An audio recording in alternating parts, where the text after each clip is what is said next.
कुमार सैनी आपका फिर से एक बार स्वागत करता हूँ। पिछले वीडियो में छात्रों हमने शब्द शक्ति व शब्द शक्ति के 3 प्रकारों में अभिधा व लक्षणा का बखूबी अध्ययन कर लिया था। आज हम ऐसे 14वें नंबर के वीडियो में शब्द शक्ति का जो तीसरा प्रकार है व्यंजना शब्द शक्ति, इसके बारे में अध्ययन करने के बाद हम अभिधा, लक्षणा व व्यंजना इन तीनों शब्द शक्तियों का तुलनात्मक अंतर सीखेंगे। तो छात्रों, व्यंजना शब्द शक्ति किसे कहते हैं? वैसे इसकी परिभाषा वो 3 स्तर चलेंगे कि जब किसी शब्द का अर्थ न तो मुख्यार्थ से और न ही लक्ष्यार्थ से उत्पन्न हो, अपितु कथन के संदर्भ के अनुसार उसका अलग अलग अर्थ ग्रहण किया जाए, उसे व्यंजना शब्द शक्ति कहते हैं। तो आप लिखेंगे यहाँ, जब किसी शब्द के अर्थ का बोध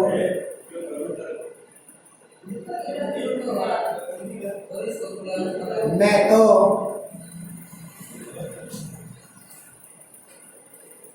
मुख्यार्थ से हो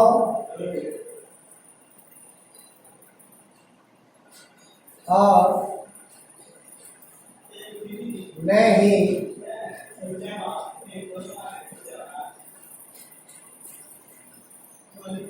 लक्ष्यार्थ से उत्पन्न हो,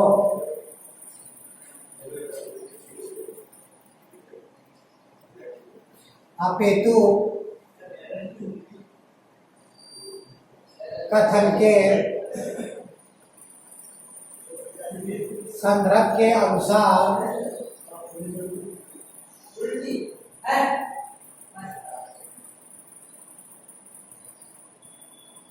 अलग अलग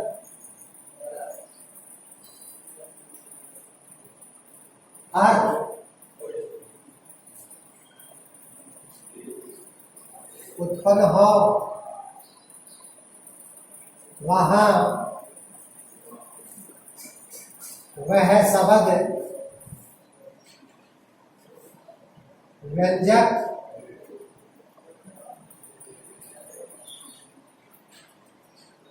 उसके द्वारा प्रकटित मतलब प्रकट होने वाला प्रकटित अर्थ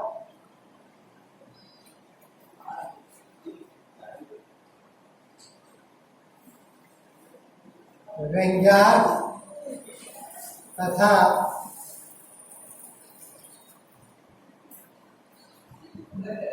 व्यंग्यार्थ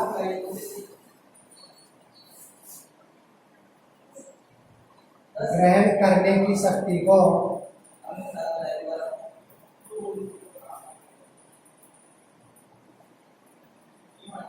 व्यंजना शब्द शक्ति कहते। ये छात्रों परिभाषा है कि जब किसी शब्द के अर्थ का बोध न तो मुख्यार्थ से हो, मतलब मुख्यार्थ का मतलब जैसा है वैसा का वैसा अर्थ ग्रहण करने में क्या उत्पन्न हो, बाधा, और न ही लक्ष्यार्थ से उत्पन्न हो, न ही उस शब्द का लक्ष्यों के आधार पर अर्थ ग्रहण किया जाए, अर्थात न तो मुख्यार्थ ग्रहण किया जाए और न ही लक्ष्यों के आधार पर अर्थ ग्रहण किया जाए, अपितु कथन के संदर्भ के अनुसार उसका अलग अलग अर्थ ग्रहण किया जाए या उसका अलग अलग अर्थ उत्पन्न हो, वहाँ वह शब्द तो क्या कहलाएगा छात्रों? व्यंजक शब्द। और उस शब्द के द्वारा जो अर्थ प्रकट किया जाएगा उसे क्या कहेंगे? व्यंग्यार्थ तथा व्यंग्यार्थ ग्रहण करने की शक्ति को व्यंजना शब्द शक्ति कहते हैं। तो ये छात्रों 3 स्तर बताए मैंने कि जब किसी शब्द का न तो मुख्य अर्थ ग्रहण किया जाए, न ही लक्षणों के आधार पर अर्थ ग्रहण किया जाए, बल्कि कथन के संदर्भ के अनुसार उसका अलग अलग अर्थ ग्रहण किया जाए, वहाँ व्यंजना शब्द शक्ति होती है। तो जिस शब्द का कथन के संदर्भ के अनुसार अलग अलग अर्थ ग्रहण किया जाता है वहां वह शब्द क्या कहलाएगा? व्यंजक। उसके द्वारा प्रकटित, प्रकटित का मतलब होता है प्रकट होने वाला अर्थ क्या कहलाएगा? व्यंग्यार्थ। और व्यंग्यार्थ ग्रहण करने की शक्ति को छात्र क्या कहेंगे? व्यंजना शब्द शक्ति कहेंगे। वही जैसे मैंने आपको अभिधा में 3 स्तर बताए थे कि जहां किसी शब्द का मुख्य अर्थ ग्रहण किया जाए वह शब्द तो क्या कहलाएगा? वाचार्थ। उसके द्वारा प्रकटित अर्थ क्या कहलाएगा? वह शब्द तो क्या कहलाएगा? वाचक। उसके द्वारा प्रकटित अर्थ क्या कहलाएगा? वाचार्थ। और वाचार्थ ग्रहण करने की शक्ति को क्या कहेंगे? अभिधा शब्द शक्ति। उसी प्रकार मैंने फिर लक्षणा का बताया था कि जहां किसी शब्द का मुख्य अर्थ ग्रहण करने में क्या हो? बाधा उत्पन्न हो, फिर उस शब्द से संबंधित उसका कोई अन्य अर्थ ग्रहण किया जाए वहां वह शब्द क्या कहलाएगा? लक्षक। उसके द्वारा प्रकटित अर्थ क्या कहलाएगा? लक्ष्यार्थ। और लक्ष्यार्थ ग्रहण करने की शक्ति को छात्र क्या कहेंगे? लक्षणा शब्द शक्ति। उसी प्रकार यहाँ भी मैं आपको ऐसे बता रहा हूँ कि जब किसी शब्द का न तो मुख्य अर्थ ग्रहण किया जाए न ही लक्षणों के आधार पर अर्थ ग्रहण किया जाए बल्कि कथन के संदर्भ के अनुसार उसका अलग अलग अर्थ ग्रहण किया जाए वहां वह शब्द क्या कहलाएगा? व्यंजक। उसके द्वारा प्रकटित अर्थ क्या कहलाएगा? व्यंग्यार्थ। तथा व्यंग्यार्थ ग्रहण करने की शक्ति को व्यंजना शब्द शक्ति कहते हैं। जैसे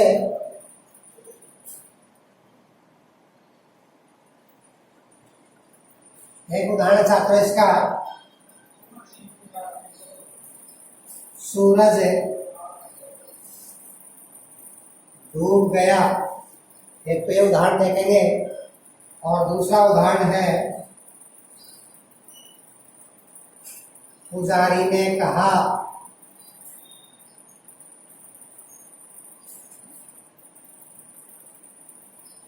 अरे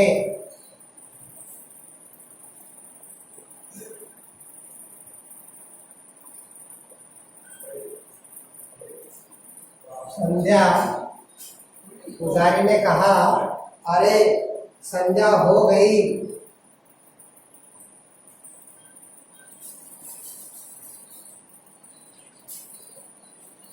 अब यहाँ छात्रों तो मैंने आपको 2 उदाहरण बताए कि सूरज डूब गया और दूसरा उदाहरण पुजारी ने कहा अरे संध्या हो गई। इन दोनों ही वाक्यों का अर्थ छात्रों मुख्यार्थ से हट करके और लोग अपने अपने संदर्भ के आधार पर इसका अलग अलग अर्थ ग्रहण करेंगे। कि जैसे किसी ने कहा सूरज डूब गया या पुजारी ने कहा कि संध्या हो गई, तो मैं जैसे पुजारी हूं तो मैं तो इसका इन वाक्यों पर क्या लगाऊंगा कि पूजा करने का समय हो गया। घर में रहने वाली जो गृहिणी है वो इसका अर्थ लगाएगी कि अब खाना बनाने का समय हो गया। गायों को जंगल में ग्वाला ले गया, वो ग्वाला सोचेगा कि अब गायों को घर ले जाने का समय हो गया। इस प्रकार से प्रत्येक व्यक्ति इन वाक्यों का अपने अपने संदर्भ के आधार पर अलग अलग अर्थ ग्रहण करेंगे। उसे क्या कहेंगे? व्यंजना शब्द शक्ति कहते हैं। व्यंजना शब्द शक्ति में छात्रों कि जहाँ सलेश अलंकार होता है वहां लगभग व्यंजना शब्द शक्ति पाई जाती है। क्योंकि सलेश अलंकार में क्या होता है कि शब्द एक होता है लेकिन प्रसंग अनुसार उस शब्द के अर्थ क्या होते हैं?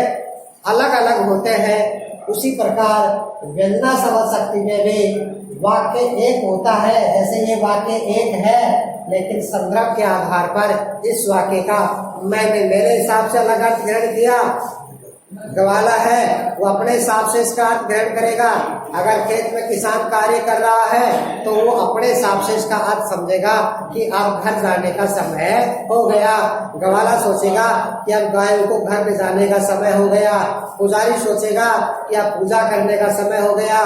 गृहिणी सोचेगी कि अब खाना बनाने का समय हो गया। इस प्रकार से प्रत्येक व्यक्ति अपने संदर्भ के आधार पर इनका अलग अलग अर्थ ग्रहण करता है। और वही परिभाषा मैंने आपको बताई कि न तो इसका मुख्य अर्थ ग्रहण किया जाए और न ही इसका लक्षणों के आधार पर ग्रहण किया जाए, बल्कि कथन के संदर्भ के अनुसार इनका अलग अलग अर्थ उत्पन्न होता है, उसे व्यंजना शब्द शक्ति कहते हैं। समझ गए होंगे छात्रों कि व्यंजना शब्द शक्ति में शब्द एक होता है या वाक्य एक होता है, लेकिन लोग अपनी अपनी हालातों या स्थिति के आधार पर, अपने अपने संदर्भ के आधार पर उनका अलग अलग अर्थ ग्रहण करते हैं। जैसा सलेश अलंकार में करते हैं कि सलेश अलंकार में शब्द एक होता है, लेकिन प्रसंग अनुसार उसके अलग अलग अर्थ ग्रहण किए जाते हैं। उसी प्रकार व्यंजना शब्द शक्ति में भी क्या होता है, शब्द या वाक्य एक होता है, लेकिन कथन के प्रसंग के अनुसार उसके अर्थ क्या होते हैं, अलग अलग ग्रहण किए जा सकते हैं। अब अगला टॉपिक आता है व्यंजना शब्द शक्ति के भेद।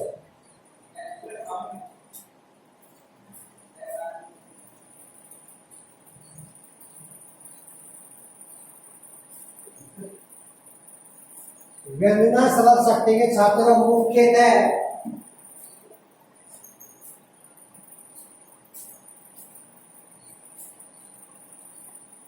दो भेद होते हैं। एक तो कि छात्रों शाब्दिक व्यंजना और दूसरी होती है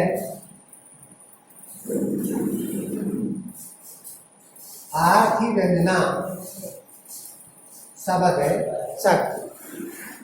तो यहाँ छात्रों की परिभाषा मैं लिखवा करके नहीं तो आपको बोल करके बताता हूँ कि जैसा इनका नाम है वैसे इनकी परिभाषा है कि जहां किसी शब्द या पद का या वाक्य का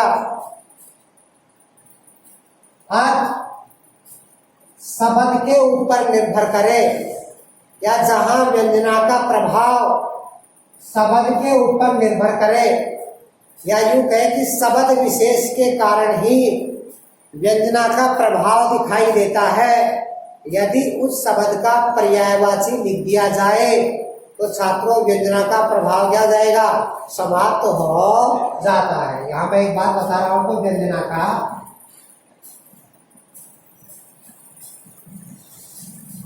प्रभाव, व्यंजना का प्रभाव का मतलब छात्रों क्या है कि उस शब्द का अर्थ है वो एक नहीं, संदर्भ के आधार पर उनके क्या लगाए जाएंगे, अलग अलग अर्थ लगाए जाते हैं।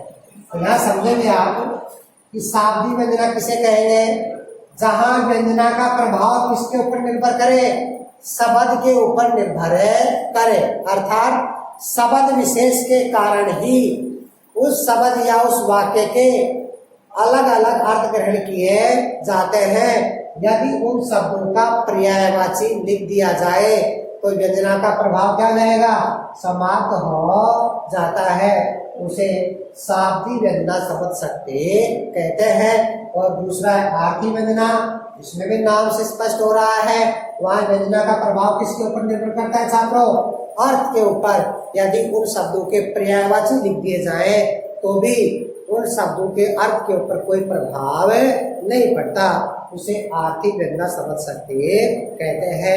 तो हम उदाहरणों के माध्यम से देखेंगे। अगर आपसे अंतर भी पूछ लिया जाए कि शाब्दिक व्यंजना व आर्थिक व्यंजना शब्द शक्ति में अंतर स्पष्ट कीजिए, तो आप क्या बताओगे कि शाब्दिक व्यंजना में व्यंजना का प्रभाव शब्द के ऊपर निर्भर करता है, यदि उन शब्दों का पर्यायवाची लगा दिया जाए तो व्यंजना का प्रभाव समाप्त हो जाता है, उसे शाब्दिक व्यंजना शब्द शक्ति कहते हैं। जबकि आर्थिक व्यंजना में व्यंजना का प्रभाव अर्थ के ऊपर निर्भर करता है, भले चाहे उन शब्दों के पर्यायवाची लिख दिए जाए, लेकिन फिर भी व्यंजना का प्रभाव यथावत बना रहता है, उसे आर्थिक व्यंजना शब्द शक्ति कहते हैं। सीधी सी बात है, यहाँ तो व्यंजना का प्रभाव किसके ऊपर निर्भर करेगा, शब्द के ऊपर निर्भर करेगा, और यहाँ व्यंजना का प्रभाव किसके ऊपर निर्भर करेगा, अर्थ के ऊपर निर्भर करेगा। अब यहाँ अगर शब्द का पर्यायवाची लिख देंगे तो वेदना का प्रभाव क्या हो जाएगा, समाप्त हो जाएगा।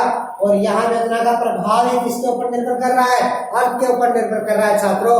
भले चाहे आप उन शब्दों के कितने पर्यायवाची लिख गए, लेकिन फिर भी वेदना का प्रभाव ऐसे कैसे बना ही रहता है, उसे आर्थिक वेदना समझ सकते कहते हैं। अब हम एक उदाहरण के माध्यम से समझेंगे कि शाब्दिक वेदना में किस प्रकार से वेदना का प्रभाव शब्द के ऊपर निर्भर करता है और कैसे शब्द का पर्यायवाची लगाने से उसका प्रभाव समाप्त हो जाता है।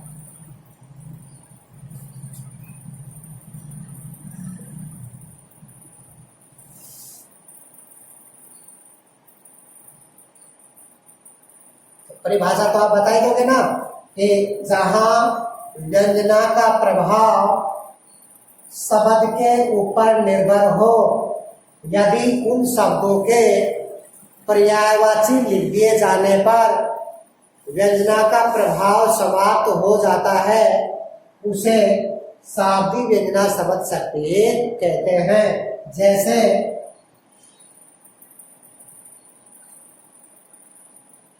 एक काव्य पंक्ति का उदाहरण है, भयो अपत है उपयुक्त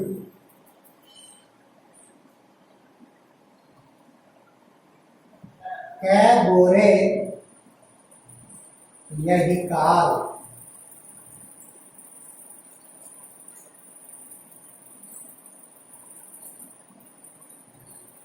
मालिनी आज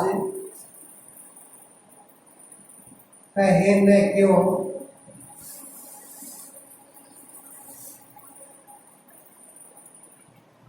या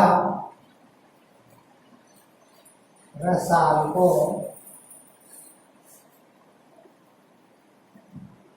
हाँ, ये छात्र एक उदाहरण है, इसका काव्य पंक्ति है कि भयो अपत के को युद्ध कै बोरे यही काल, मालिनी आज कहे न क्यों या रसाल को था। तो यहाँ छात्रों मैं आपको इसका एक अर्थ बताऊंगा, फिर संदर्भ के आधार पर इसका दूसरा अर्थ भी ग्रहण किया जाएगा। यहाँ रसाल का अर्थ है छात्रों आम, एक अर्थ बता रहा हूं मैं। और अपत पत्तों से रहित, पत्तों से रहित। और कोप युक्त का मतलब होता है कोपनों से युक्त, कोपल आ जाती है, कोपल से युक्त। और बोरे का मतलब होता है छात्रों, बोर आ गए, बगर आ जाता है, फाल आ जाता है, उसको क्या कहते हैं, नहीं कई बार जैसे आम का वृक्ष होता है तो कहते हैं बोर आ गया, उसके बगर आ गया, बहुत सारा फाल आ गए। तो अब देखेंगे यहाँ एक नायिका है, वो बाग की मालिन से, बगीचे की मालिन से प्रश्न कर रही है कि वह आम का पेड़ आज कहे न क्यों, कि आज तू मेरे को उस आम के पेड़ के बारे में क्यों नहीं बता रही। रोज तू उसके बारे में मेरे से चर्चा करती है, मेरे से बातें करती रहती है। तो वो नायिका कह रही है बगीचे की मालिन से कि हे मालिन, आज तू मेरे को आज कहे न क्यों, आज कह क्यों नहीं रही। या रसाल को हाल, या मतलब उस, रसाल मतलब आम, हाल मतलब हाल स्थिति। आज तू मेरे को उस आम का हाल क्यों नहीं बता रही। भयो, भयो का मतलब होता है हो गया। अपत के मतलब क्या, क्या वह पत्तों से रहित हो गया, क्या उस आम के पेड़ के पत्ते झड़ गए। कोपयुक्त के क्या वह कोपलों से युक्त हो गया? क्या उसके नई नई कोपले आ गई? कह बोरे यही काल, काल का मतलब होता है समय। क्या इस समय वह बोरा गया या इस समय उसके बगरे आ गए? दोबारा से देखेंगे। मालिनी आज कहे न क्यों, बगीचे की मालिन आज कहे क्यों नहीं रही, या मतलब उस रसाल को हाल, आज तुम मेरे को उस आम का हाल क्यों नहीं बता रहे? भयो अपत के, क्या वह पत्तों से रहित हो गया? क्या उसके पत्ते झड़ गए? कोप युक्त के, क्या वह कोपलों से युक्त हो गया? क्या उसके कोपले आ गई? क्या बोरे ही काल, क्या इस समय वह बोरा गया या उसके बगर आ गया या उसके फाल आ गया? तो आज मेरे को बता क्यों नहीं रही? एक तो छात्रों इसका ये अर्थ ग्रहण करेंगे। दूसरा अर्थ ग्रहण करेंगे, रसाल का अर्थ होता है रसिक। रसिक मतलब प्रेमी, या प्रेमी ले लेंगे। रसाल का मतलब रसिक, और रसिक से अर्थ लिया गया छात्रों प्रेमी। अब एक नायिका उस मालिनी रूपी दूसरी नायिका से प्रश्न कर रही है, आज कहे देखो, आज तू मेरे को बता क्यों नहीं रही? या रसाल को हाल उस प्रेमी के, या तू अपने प्रेमी के बारे में, अपने नायक के बारे में तू मेरे को बता क्यों नहीं रही? तू रोज मेरे से उसके बारे में चर्चा किया करती थी, लेकिन नायिका आज कह क्यों नहीं रही? आज तू मेरे को बता क्यों नहीं रही? या रसाल, रसाल का क्या लिया गया? प्रेमी को हाल, आज तू मेरे को उस प्रेमी के हाल के बारे में क्यों नहीं बता रही? भयो मतलब हो गया, अपत मतलब वो पथ भ्रष्ट हो गया या पद रहित हो गया। कोपयुक्त, क्या वह कुपित हो गया? कह बोरे यही काल, बोरे का किया गया या पागल, क्या वो इस समय क्या हो गया? पागल हो गया।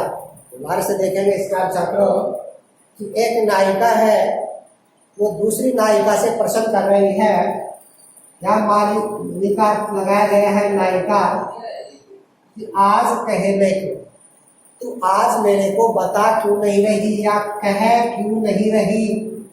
या उस रसाल का क्या लिया गया, या प्रेमी रसिक, हाल मतलब हाल, कि तू रोज मेरे को अपने प्रेमी के बारे में बताया करती थी, लेकिन नायिका तू आज मेरे को अपने उस प्रेमी के बारे में क्यों नहीं? भयो अपत के, क्या वह पत विहीन हो गया?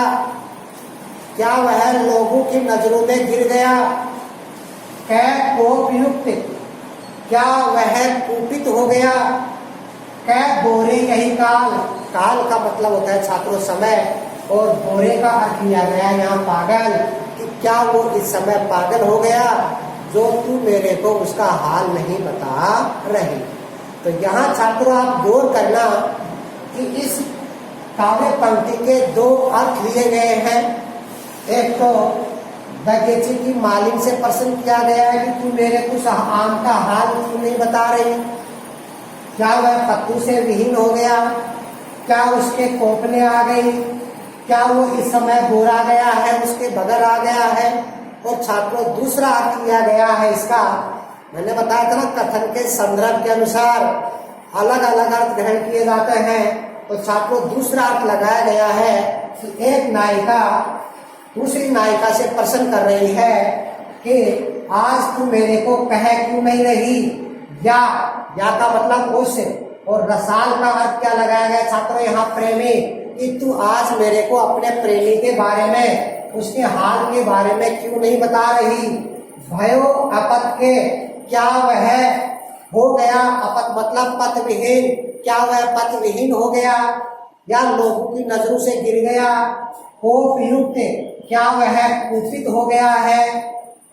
कै बोरे यही काल, क्या वह, काल का मतलब होता है समय, क्या वह इस समय बोरा गया है मतलब पागल हो गया।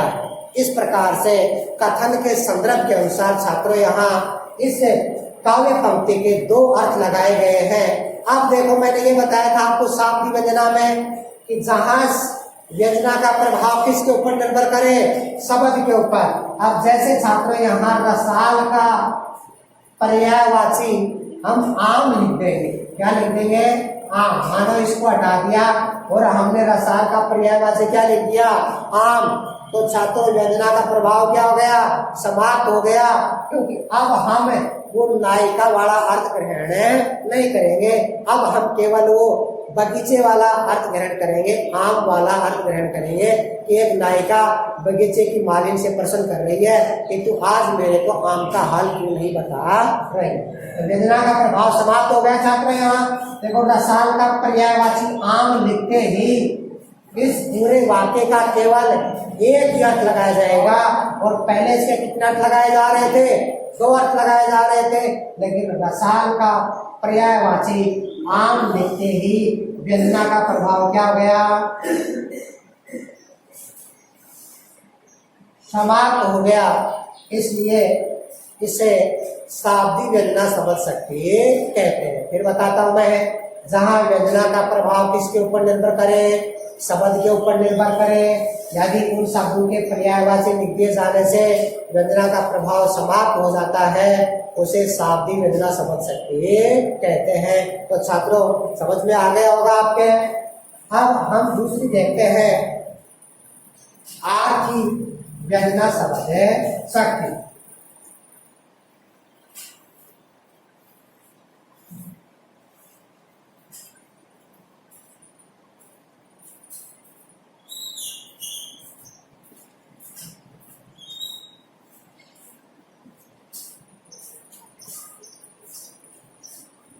परिभाषा के बारे में मैंने बता दिया कि जहां व्यंजना का प्रभाव किसके ऊपर निर्भर करे,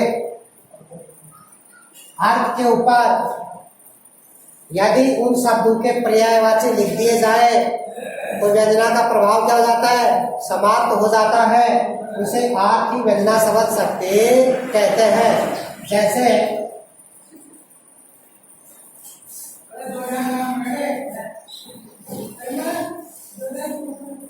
सागर कूल, मीन तड़पत है,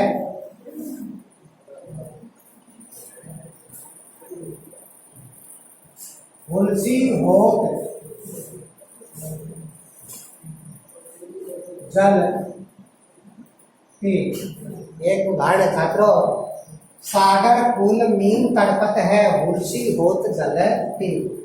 सागर का मतलब समुद्र, कूल का मतलब किनारे, मीन का मतलब होता है मछली, और तड़पत मतलब तड़पती है, तुलसी मतलब प्रसन्न होती है, होत मतलब होती है, जल मतलब जल, और पीन मतलब है पीने से। तो यहाँ छात्रों इसका एक अर्थ लगाया जाएगा कि समुद्र के किनारे मछलियां तड़पती हैं, तुलसी होत जल पे, लेकिन जैसे उनको जल मिल जाता है वो क्या हो जाती है, प्रसन्न हो जाती है। लेकिन अगर ये कथन छात्रों गोपिकाएं कहती हैं, कौन कहती हैं, गोपिकाएं कहती हैं, तो छात्रों इसका दूसरा अर्थ भी लगाया जाएगा कि गोपिकाएं कह रही हैं कि सागर कूल मीन तड़पत है, जिस प्रकार समुद्र के किनारे मछलियां पानी के बगैर तड़पती रहती हैं, उसी प्रकार हम भी श्री कृष्ण के समीप रहकर उनके दर्शन किए बगैर उसी प्रकार तड़पते रहती है। तुलसी होत जल पीन, मछलियों को पानी मिलने से जिस प्रकार मछलियां खुश हो जाती हैं, प्रसन्न हो जाती है, उनको जीवन मिल जाता है, उसी प्रकार हमें भी यदि श्री कृष्ण के दर्शन हो जाए तो हमें भी उतनी प्रसन्नता मिलेगी, हमें एक नया जीवन मिलेगा। तो कितने अर्थ ग्रहण किए गए इसके, दो। दोबारा से समझेंगे ये कथन कौन कह रही है, गोपिकाएं। गोपिकाएं कह रही है तो क्या अर्थ ग्रहण करेंगे इसका, कि सागर पूर्ण मील तटपथ है कि श्री कृष्ण के समीप रहते हुए हम भी उन मछलियों के समान तड़प रही है जो समुद्र के किनारे पानी के बगैर तड़पते रहती है। तुलसी होत जल पीन, और जल पीने से या जैसे मछलियों को जल मिल जाता है और मछलियां क्या हो जाती है, प्रसन्न हो जाती हैं, यूं मानो कि उनको एक नया जीवन मिल जाता है। उसी प्रकार यदि हमें भी श्री कृष्ण के दर्शन हो जाए तो हमें भी एक नया जीवन मिल जाएगा और हम भी प्रसन्न हो जाएंगे। तो छात्रों कितने अर्थ लिए गए इसके? 2 अर्थ लिए गए। अब यहाँ ध्यान देना, यदि आप सागर का पर्यायवाची लिख दें, आप फूल का पर्यायवाची लिख दें, आप नील का पर्यायवाची लिख दें, आप तुलसी का पर्यायवाची लिख दें, सबके पर्यायवाची लिख देंगे, तो भी अगर यह कथन गोपिकाएं कहती है तो भी इसके कितने अर्थ लगाए जाएंगे? 2 ही अर्थ लगाए जाएंगे। यहाँ छात्रों व्यंजना का प्रभाव यथावत बना रहता है, भले चाहे आप शब्दों के कितने पर्यायवाची लिख दें, लेकिन फिर भी व्यंजना का प्रभाव सदैव बना का बना रहता है। वहां सावधी व्यंजना में नहीं बना था। सावधी व्यंजना में आपने रसाल का पर्यायवाची क्या लिख दिया था? आम। और आम लिखते ही वहां उस पूरे वाक्य का क्या अर्थ लगाया गया? एक ही अर्थ लगाया गया। व्यंजना का प्रभाव क्या हो गया था? समाप्त। लेकिन यहाँ यदि आप इनके पर्यायवाची लिख देंगे और ये कथन यदि गोपिकाएं कहेंगे तो भी इसके छात्रों 2 ही अर्थ लगाए जाएंगे। जैसे सागर का आपने यहाँ क्या लिख दिया? समुद्र लिख दिया। और फूल का मतलब क्या लिख दिया छात्रों आपने? किनारा। नील का क्या लिख दिया आपने? मछली। तो भी छात्रों इसके 2 अर्थ लगाए जाएंगे। गोपियां कहेंगे कि श्री कृष्ण के समीप रहते हुए हम भी समुद्र के किनारे पानी के बगैर तड़पती हुई मछलियों के समान सदैव तड़पती रहती है, यह सदैव बेचैन रहती है। तुलसी हो जल में, इस प्रकार से मछलियों को जल मिलने से मछलियां खुश होंगी, उसी प्रकार हमें भी श्री कृष्ण के दर्शन होने से हमें भी बड़ी प्रसन्नता होगी। इस प्रकार से छात्रों व्यंजना शब्द शक्ति के 2 भेद होते हैं, शाब्दिक व्यंजना और आर्थिक व्यंजना। अब हमारा अगला टॉपिक है छात्रों अभिधा लक्षणा व व्यंजना शब्द शक्ति में अंतर। तो छात्रों यहाँ मैं आपको 4 अंतर लिख देता हूँ पहले, उसके बाद मैं आपको समझाऊंगा। और ये ध्यान देना कि पहला अंतर है, यदि आप जैसे अभिधा और व्यंजना का आपसे अंतर पूछे तो पहला आप अभिधा का लिखोगे तो पहला ही आप किसका लिखोगे? व्यंजना का लिखोगे, तो ही अंतर स्पष्ट होगा, अन्यथा अंतर स्पष्ट नहीं होगा। तो अगला टॉपिक हमारा व्यंजना, इसका अभिधा लक्षणा में व्यंजना शब्द शक्ति का अंतर या तुलनात्मक है। छात्रों मैंने ये अभिधा लक्षणा व व्यंजना में अंतर लिख दिया है ताकि आपका समय खराब ना हो, क्योंकि लिखने में काफ़ी समय खराब होता। इस प्रकार से आप अभिधा लक्षणा व व्यंजना में अंतर टॉपिक लिखेंगे, ऐसे डायग्राम बनाएंगे। नंबर 1 पर लिखेंगे आप अभिधा, फिर इधर लक्षणा और फिर इधर है व्यंजना। 3 कॉलम बना लेंगे छात्रों।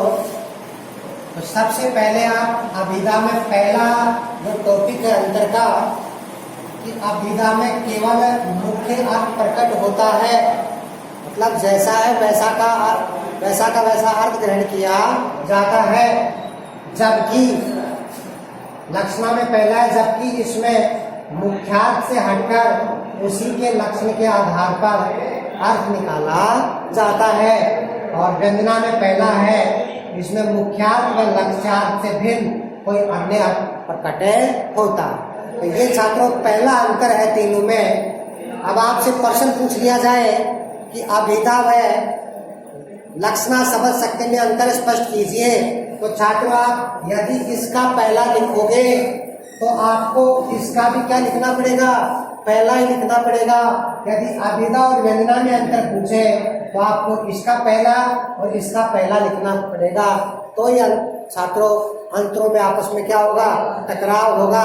ये नहीं कि आपने ये लिख दिया और इसका आप ये लिख रहे हो तो थोड़ा सा मतलब अजीब लगेगा, अंतर में टकराव महसूस नहीं होगा। दूसरा अंतर है अभिधा में इसका अर्थ निश्चित होता है, कोई कल्पना का प्रयोग नहीं होता। अभिधा में किसी प्रकार की कोई कल्पना का सहारा नहीं लिया जाता, जबकि इसमें अर्थ निश्चित नहीं होता, लेकिन अर्थ की दिशा क्या हो जाती है, निश्चित हो जाती है कि हम मुख्य अर्थ में बाधा उत्पन्न होती है, लेकिन उस शब्द से संबंधित हम उसका कोई अन्य अर्थ ग्रहण कर लेते हैं, जबकि इसमें संदर्भ के आधार पर अर्थ का स्वरूप तय होता है और कल्पना का क्या लेना पड़ता है, सहारा लेना पड़ता है। तीसरा अंतर है छात्रों, अभिधा में अन्य शक्ति की आवश्यकता नहीं पड़ती।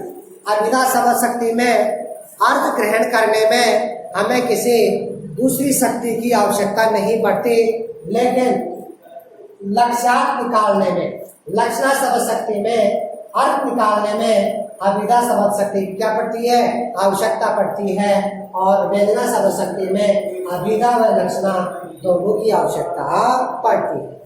ये तीसरा अंतर हो गया। इसमें अर्थ निकालने में किसी दूसरी शक्ति की आवश्यकता नहीं होती, इसमें अभिधा की आवश्यकता होती है, और इसमें अभिधा व लक्षणा दोनों की आवश्यकता होती है। ये छात्रों तीसरा अंतर है। चौथा अंतर है अभिधा में, इसमें पाठक या श्रोता वास्तविक अर्थ ग्रहण करता है, जैसा है वैसा का वैसा अर्थ ग्रहण करता है, जबकि लक्षणा में पाठक मुख्यार्थ से परे, परे का मतलब होता है हटकर, लक्षणानुसार अपनी कल्पना और तर्क से अभिष्ट अर्थ तक पहुंचता है, जो उसका अर्थ हमें समझना चाहिए उस अर्थ तक पाठक पहुंचे जाता है। और जबकि वेदना में इसमें केवल संकेत भर होता है छात्रों, इसमें केवल इशारा भर होता है, बाकी समस्त अर्थ पाठक प्रसंग के आधार पर या संदर्भ के आधार पर ग्रहण करता है। इस प्रकार से छात्रों आप अभिधा, लक्षणा व वेदना शब्द शक्ति में क्या करोगे, अंतर स्पष्ट करोगे। लेकिन ध्यान देना, मैं फिर आपसे को बता रहा हूँ, यदि अंतर पूछ लिया जाए, अभिधा में वेदना में अंतर पूछ लिया जाए, तो छात्रों मैं ये नहीं कह रहा कि आप चारों याद करो, आप दो अंतर याद करो, लेकिन अगर आप पहला दूसरा याद करते हो, अंतर करने के लिए वेदना का भी आपको क्या लिखना पड़ेगा, पहला दूसरा ही लिखना पड़ेगा, तो ये अंतर स्पष्ट होगा। ऐसा नहीं कि अभिधा का आपने पहला दूसरा लिख दिया और वेदना का आप तीसरा चौथा लिखोगे, तो छात्रों अंतरों में आपस में टकराव नहीं होगा। भले चाहे आप दो याद कर लो, चाहे पहला दूसरा याद कर लो, तीनों का, अब तीनों में चाहे किसी में भी किसी प्रकार का कोई अंतर पूछा जाए कि अभिधा व लक्षणा में अंतर स्पष्ट कीजिए या अभिधा व वेदना में अंतर स्पष्ट कीजिए, तो छात्रों आप इस प्रकार से दो अंतर बता सकते हैं। मैंने आपको 4 अंतर बता दिए। अब मैंने आपको आपके सिलेबस के छात्रों 3 टॉपिक पूरे करवा दिए। पहला टॉपिक था भाषा व्याकरण लिपि, जो 2 नंबर का आता है।